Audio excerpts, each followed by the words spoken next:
J'aimerais partager avec vous un outil génial pour modéliser les relations qui nous pompent de l'énergie au quotidien. Stephen Karpman a observé que nous rentrions très facilement dans un triangle infernal sur lequel nous pouvons être soit sauveurs, soit victimes, soit persécuteurs, et on tourne dans ces trois postures. Or, vous allez découvrir que vous pouvez choisir de rentrer ou non dans ce triangle. Et là, la liberté est à vous pour avoir des relations beaucoup plus constructives. Afin d'avoir un exemple de ce triangle, je vous propose de regarder ce court extrait du prénom.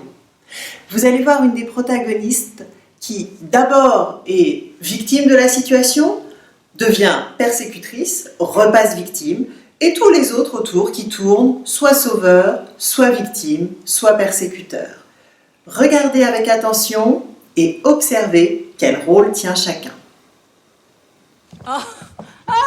Je vois que vous m'avez attendu. Mais qu'est-ce que tu crois, on est bien élevé chez les Larchers. T'as vu comme elles sont belles? Oui. Il fallait pas. Tu les veux pas? Ben on les garde. Décidément, mon mari est irrésistible ce soir. Oh, irrésistible. Bonsoir. Ça va? Dis donc, t'as pas pris un gramme, hein? Quelle ligne! Tu m'as jamais dit ça quand j'étais enceinte. Mais si, mon amour. Attends, t'avais pris 25 kilos.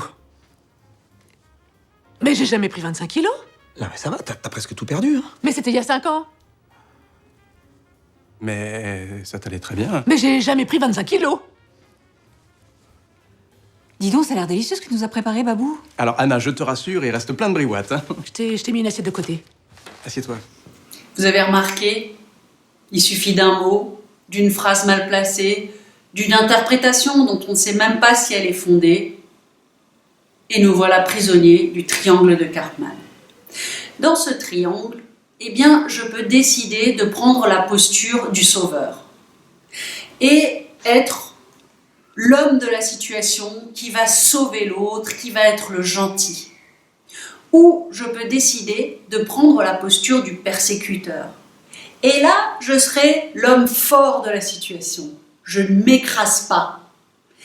Aucune de ces deux positions n'est en réalité intéressante, puisqu'elles ne vont faire qu'une chose, aussi bien le sauveur que le persécuteur vont renforcer la position et la posture de la victime.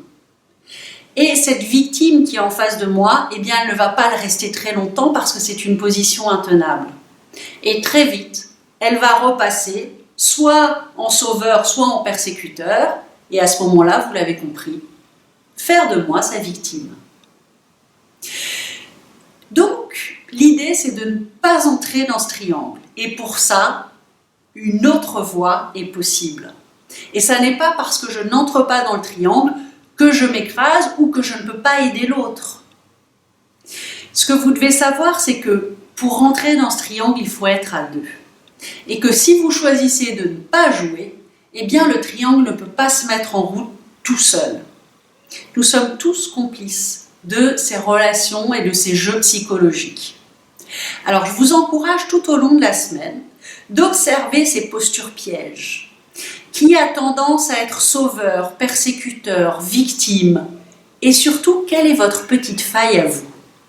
Qu'est-ce qui vous fait sauter dans le triangle? Qu'est-ce qui vous fait réagir?